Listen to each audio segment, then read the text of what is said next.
Hello and welcome to the IGNOU fair. मैं KS Mishra आप सभी का अपने इस चैनल इग्नू फेयर पर स्वागत करता हूं। जी हां, मैं किसी और की बात नहीं कर रहा हूं, मैं बात कर रहा हूं आईएनएस ब्रह्मपुत्रा की। ये जो पीछे पलटा हुआ वेसल दिख रहा है कोई और वेसल नहीं है, ये हमारा आईएनएस ब्रह्मपुत्रा है। ठीक है, तो आईएनएस ब्रह्मपुत्रा जो मुंबई डॉकयार्ड पर पलट गया है, जो आज तक जो है समुद्र में दहाड़ रहा था, वो आज मुंबई डॉकयार्ड पर ऐसे कुछ इस तरह से पलटा हुआ नजर आ रहा है, इस तरह से।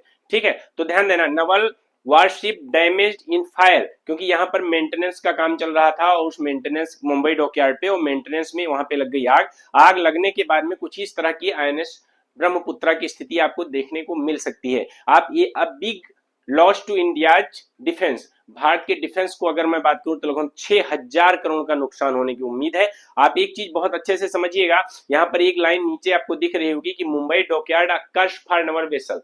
मुंबई डॉकयार्ड एक कर्स है नवल विसल के लिए, क्योंकि मुंबई डॉकयार्ड पर होने वाली ये पहली घटना नहीं है जो हमारे नवल विसल को नुकसान पहुंचा है। लेकिन इसके बावजूद भी कहीं ना कहीं हम इसमें कोई अच्छी इन्वेस्टिगेशन नहीं हो पाई, कुछ ऐसा नहीं हो पाया कि आखिरकार इस तरह की घटनाएं सिर्फ मुंबई डॉकयार्ड पे ही क्यों हो रही हैं। और इनके बारे में कहीं ना कहीं अगर हम बात करें तो हमारे हमारे जो दुश्मन देश हैं वो इस चीज का अंदाजा लगा पाएंगे कि हमारे नवल विशल कहीं ना कहीं से कमजोर हैं, क्योंकि हमारे जो नवल विशल हैं वो काफी पुराने भी हो चुके हैं, कोई 25 साल कोई 30 साल पुराना है। तो ये अभी मौजूदा स्थिति इसकी दिखती है हमारे आईएनएस जो है ब्रह्मपुत्रा की। और अगर मैं इससे पहले की बात करूं तो ये जो शेर की तरह दहाड़ रहा था आईएनएस ब्रह्मपुत्रा हमारा, ठीक है। और लेकिन अभी मौजूदा स्थिति उसकी कुछ ऐसी दिख रही है। ठीक है, तो आइए हम बात करते हैं, देखिए आईएनएस ब्रह्मपुत्रा के बारे में। अगर मैं आईएनएस ब्रह्मपुत्रा की बात करता हूं तो इसको 14 अप्रैल 2000 को जो है कमीशन किया गया था। ठीक है, 14 अप्रैल 2000 को। लेकिन ध्यान देना, इस ये बेसिकली टारपीडो से और इसके अलावा जो एयर मिसाइल से उन सभी से लैस है। बहुत मजबूत जो है जहाज था और लगभग में मान के चलिए 6 से 7 हजार विस्थापन क्षमता थी। इसके अलावा आप एक चीज ये समझिए, देखिए हमारे इंडियन नेवी में ये इतिहास रहा है कि जब एक शिप रिटायर हो जाता है तो उसी के नाम पे दोबारा से एक दूसरा जो है वेसल जो है कमीशन किया जाता है। तो जो आईएनएस ब्रह्मपुत्रा है एक्चुअल में इसको ओरिजिनली जो है 1958 में क्या किया गया था, कमीशन किया गया था नवल में। ठीक है, भारतीय नेवी में 1958 में कमीशन किया गया था। बाद में 1986 में इसको डीकमीशन किया जाता है। 1986 में तक सर्विस देने के बाद ये डीकमीशन हो जाता है। इसके बाद में दोबारा से आईएनएस ब्रह्मपुत्रा के नाम से इसको 14 अप्रैल 2000 सन 2000 को जो है इसको फिर से जो है कमीशन किया जाता है, जिसकी अभी ये सन 2000 से मतलब आप ये समझ लो कि लगभग 25 साल पुराना वेसल है जिसकी अभी ये स्थिति हुई है। ठीक है, ये कुछ ऐसी स्थिति आपको देखने को मिलेगी।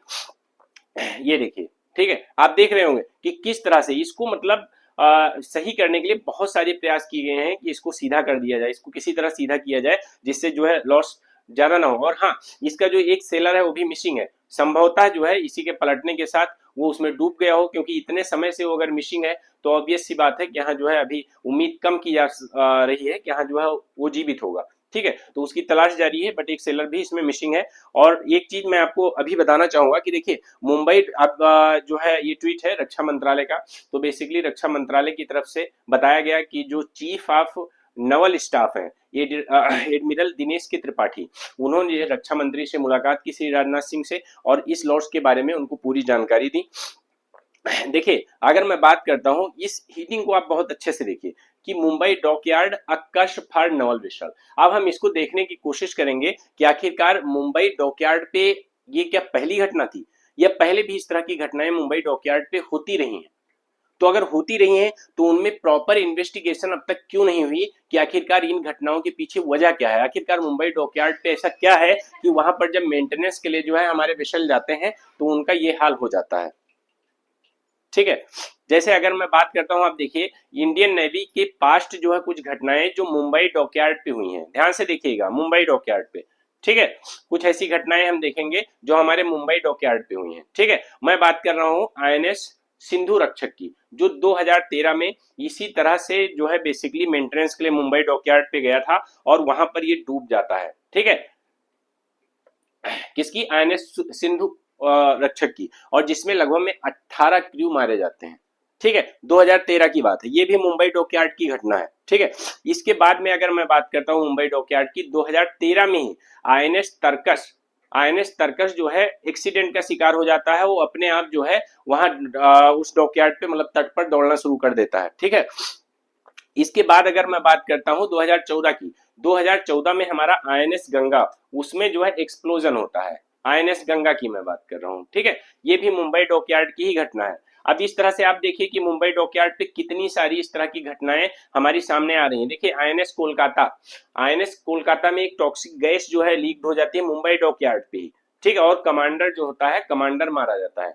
इस तरह से मुंबई डॉकयार्ड पे ये पहली घटना नहीं थी जब आईएनएस ब्रह्मपुत्रा के साथ इस तरह की मेंटेनेंस के दौरान घटना हुई है, बल्कि पहले भी बहुत सारी घटनाएं इस तरह से जो है हमारे आईएनएस के साथ हो चुकी हैं। देखिए सन 2016 की बात है, आईएनएस बेतवा वही मुंबई डॉकयार्ड पे क्रैश कर जाता है और क्या होता है, 2 सेलर्स मारे जाते हैं, ठीक है, आईएनएस बेतवा। तो इस तरह से आप देख रहे हैं कि बहुत सारी ऐसी घटनाएं हमारे मुंबई डॉकयार्ड पे हुई हैं, लेकिन ये घटनाएं थमने का नाम नहीं ले रही हैं। लेकिन इसके बावजूद भी कोई प्रॉपर इन्वेस्टिगेशन इसके लिए नहीं हुई है। और सबसे मेन चीज ये है कि यहाँ जो है हमारा जो डिफेंस बजट है, डिफेंस बजट में हमारे कोई सराहनीय परिवर्तन नहीं किया गया है। जो कल बजट पेश हुआ है उसमें भी कोई सराहनीय परिवर्तन हमारे डिफेंस बजट में नहीं किया गया है।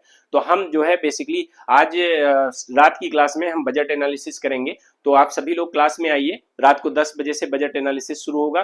तो उसमें देखेंगे कि आखिरकार इन पॉइंट्स पे भी डिस्कस करेंगे कि कहाँ हमारा बजट बढ़ाने की आवश्यकता है और कहाँ हमें बजट कम करने की आवश्यकता है। इन सभी पे भी हम बात करेंगे।